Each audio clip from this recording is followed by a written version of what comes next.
Jim the Ape Want Proof.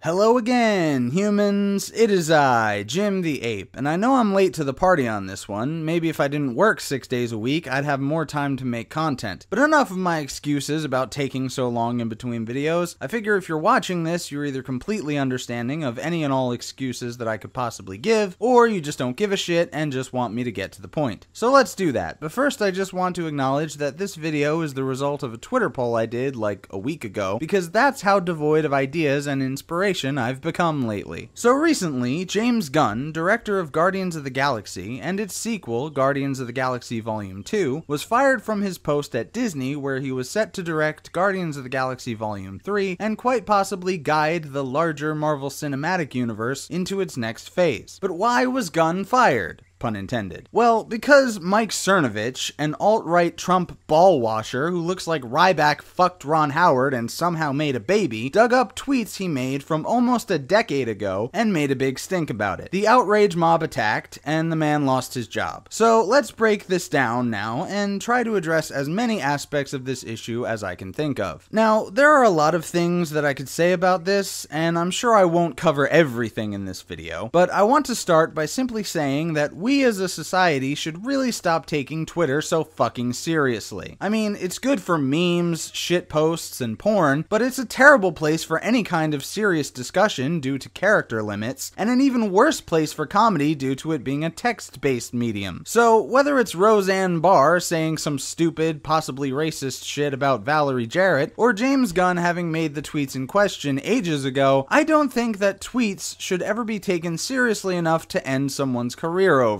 Granted, those two incidents are different in a number of ways, mostly in how recent said tweets were, but my point is, Twitter is a social media platform that should be used for communication, information, and entertainment, but not taken seriously enough to destroy someone's livelihood. So what did he tweet that got him fired? Well, there were quite a few tweets, so I won't talk about them individually. I'll just say that way back in the early days of his Twitter, James Gunn had an edgelord sense of humor, and as such made several jokes relating to a subject that is pretty much universally considered taboo, to say the least: pedophilia. The one that stands out to me is one that I found to be somewhat clever. It said something like, "Video of 100 girls touching themselves," and linked to a video. The joke was that the video it linked to was of an all-girls choir singing "I Touch Myself" by the Divinals. Quick side note, of the several videos I watched on this subject before adding mine to the list, none of the YouTubers I watched said the name of the band. Because of this small detail, I now feel superior to my twin brother, Mundane Matt. But I don't feel superior to some black guy, aka Derek Blackman. That would just be racist.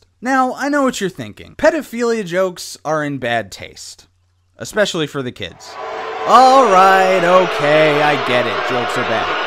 Anyway, in order to understand how something like pedophilia and child rape can be funny, as horrible as those things are, you have to understand a little thing called shock humor. Basically, it is some people's idea of funny to say the most disgusting, vile, taboo thing they can think of, and then watch other people freak the fuck out about it. Apparently, there was a time when James Gunn had that brand of humor. Now, you may be wondering, what about me? Do I have that brand of humor? Do I find those kinds of jokes funny? Well, I can neither confirm nor deny that, but here's a picture I took of a sign that is posted at my place of work that I will just present here without any further comment or context. Just gonna leave it on screen for a moment, and now we will move on back to the subject at hand. So basically, James Gunn made a bunch of tweets back in the day that were jokes involving the subject of pedophilia. Now, I know some of you want to react with a "you shouldn't joke about that," or a "that's not funny," and you'd be half right. See, I need you to understand that most, if not all, of these jokes only work if you find pedophilia and child rape to be morally reprehensible. It's kind of hard to explain, but basically, these kinds of jokes induce nervous laughter because they take a horrible, dark subject like that and just exaggerate it to the point of ludicrousness, or just using it as a way to subvert expectations with a more innocuous setup, thereby putting the shock into the term shock humor. I may not have explained it very well here, but it is a kind of humor. And the thing about comedy is, even if you don't think it's funny, that doesn't mean you get to take it seriously and act like it's an endorsement of child rape just because you don't like jokes about that subject. When in reality, those kinds of jokes usually only work if you genuinely don't condone that behavior in real life. Now, I hope that explains to the people who think those jokes are only funny to actual pedophiles that that's not the case, but there have also been some people who have said that those jokes might be indicative of actual pedophilic feelings and behavior, since someone who was friends with James Gunn at that time was later found to be in possession of actual child porn. And to that, I would say a few things. First of all, nice try with the guilt by association, but that shit won't fly with me. But more importantly, even if he actually was a pedophile and a child rapist, would making some edgy jokes about it in some tweets really be the most important issue? Or would it be the actual behavior? What's worse, jokes about pedophilia or actually molesting a child? Yeah, I'm gonna go out on a limb and say that even if he was guilty of something outside of those tweets, that doesn't change the fact that they're just tweets. There's still so much that I haven't covered yet on this subject. For one thing, James Gunn has apologized multiple times for those tweets, not just recently when they resurfaced, but years ago when he first got hired to Disney. He has understandably said that those tweets were years ago, and he's grown and matured into a completely different person now. In fact, I believe he said that getting to work for Disney on the Guardians of the Galaxy films was a big part of what made him grow into a better person. But still, he was fired and he lost his livelihood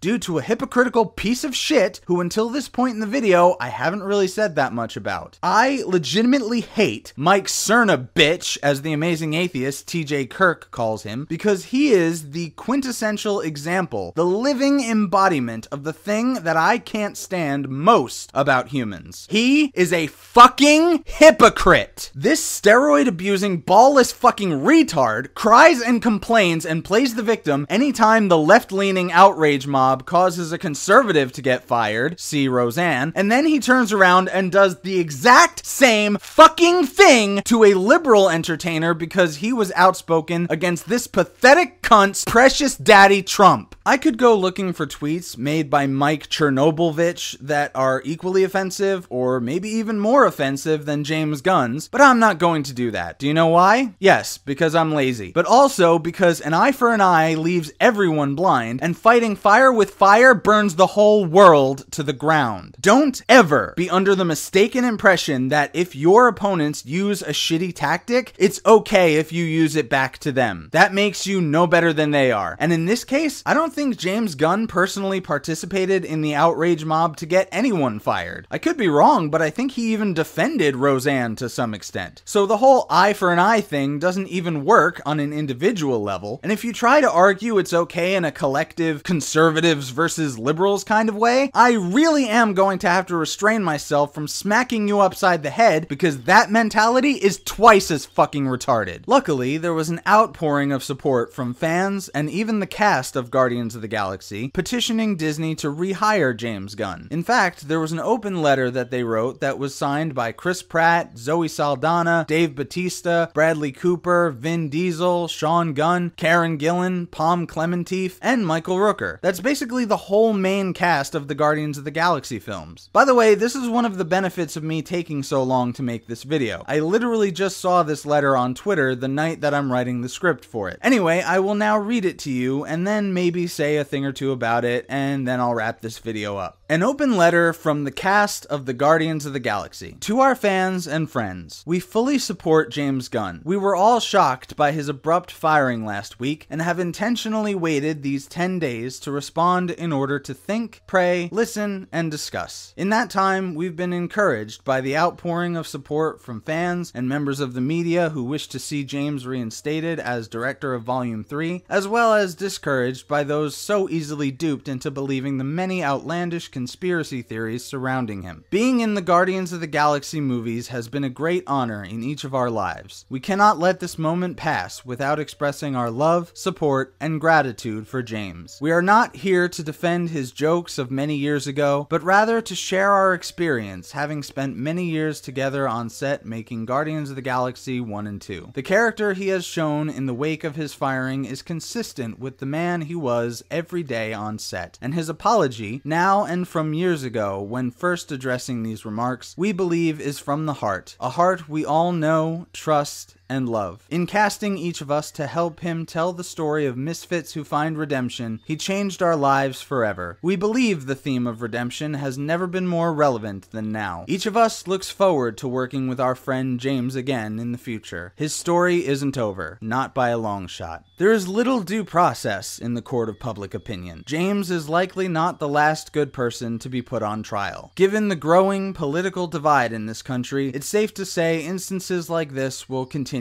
Although we hope Americans from across the political spectrum can ease up on the character assassinations and stop weaponizing mob mentality. It is our hope that what has transpired can serve as an example for all of us to realize the enormous responsibility we have to ourselves and to each other regarding the use of our written words when we etch them in digital stone. That we as a society may learn from this experience, and in the future will think twice before we decide what we want to express. And in so learning perhaps can harness this capability to help and heal instead of hurting each other. Thank you for taking the time to read our words. Signed, the Guardians of the Galaxy. So there's a lot in there that I could talk about, but I'll try to stick to the Cliff Notes version. The first thing I want to address is the fact that, yes, he has apologized for these tweets at least twice, but that means nothing to the outrage mob. It does nothing to lessen the blowback from self-righteous pearl clutchers fainting on their couches from the shock of jokes they don't like. So I start to wonder, is it even worth apologizing? Trevor Noah didn't seem to think it is, and I have to say, I respect him for that, as much as I don't like him personally. I guess my advice to celebrities is just don't apologize for jokes anymore. I mean, I guess sometimes it can help if it's genuine and from the heart, but don't expect it to stop the outrage mob from attacking you, because it damn sure won't do that. I also want to highlight what they said about redemption, which seems to be a completely foreign concept to most people nowadays. They hear such and such celebrity did or said something bad, and then they just vilify that person in their mind and want nothing to do with them beyond that point. I've said it before, and I'll say it again. I can separate who an entertainer is as a person and what they have done in their real life from the work that they do. Like I said, if a Kevin Spacey movie came out in theaters tomorrow, I would probably go see it because he's a damn good actor. Not only that, but I believe that people can change. So I have to believe that someone who was a piece of shit in the past can change for the better and make up for their mistakes. But that second to last paragraph really says it all. There is no due process in the court of public opinion. It's not about evidence or logic. It's all about emotion. So James Gunn made some jokes ages ago that make people uncomfortable. Therefore, he's bad and needs to be fired. That is purely an emotional response. We are living in an outrage culture where mobs of people driven solely by emotion demand that entertainers' lives be destroyed because of unsubstantiated accusations or even jokes. Outrage has been weaponized, and much like any other weapon, there are no restrictions on who can use it or who it can be used against. No one is safe, and if you ask me, it's not an okay tactic to use no matter who you are or no matter what your political beliefs are. If you try to get someone fired just because they said something you didn't like, you're a piece of shit. But to end on a positive note, Disney has a unique opportunity here. The cast of the films has come out in support of James Gunn being rehired. Tons of fans did too. And they've all very logically pointed out the fact that the offending tweets were from years ago, and he's changed a lot since then. So with all of that in mind, Disney has the opportunity to be the first major studio to give a victim of outrage mob justice, in big sarcastic air quotes, a second chance at redemption. There's enough support for it, there are logical reasons to do it, and Disney Disney is big enough to take the risk of probably a small minority of offended people boycotting their movies versus the many fans who either don't care or wouldn't want to see a Guardians of the Galaxy movie that isn't directed by James Gunn. I'm part of the latter group, by the way. Besides, Disney owns like the entire universe anyway. They can do whatever they want and still be financially okay. Anyway, that's pretty much the end of this long and rambling video. If you enjoyed it, please give it a thumbs up. I always appreciate that. If you didn't, go ahead and give it a thumbs down. I don't care. If you like my content, please make sure you're subscribed and click the bell icon to get notified whenever I upload a new video. Follow me on Twitter and BitChute. I may occasionally do more polls on the former to decide future videos when I feel like I need help on that front. And of course, I upload my videos several hours early on the latter. And last but not least, if you really enjoy my content, please consider supporting me on Patreon. Which reminds me, I have to change something on there because there's a bit of inaccurate information about where the proceeds are likely to be going. Let's just say there was something that I used to spend a lot of money on, but that is not the case anymore. Now, most of my money goes into gaming. But if I get enough patrons, I might use that money to buy better video making equipment. Just saying. Anyway, as always, thank you for watching. I'll catch you next time. Stay great, apes.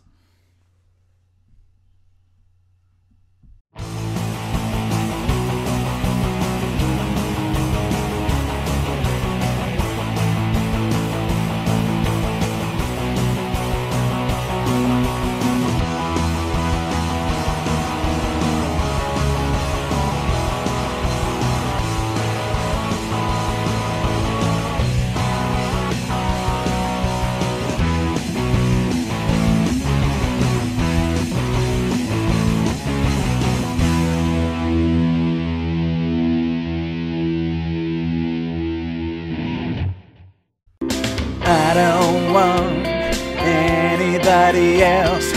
When I see Guardians, I need GUNn at the helm. Oh, I don't want anybody else. Oh no, oh no, oh no.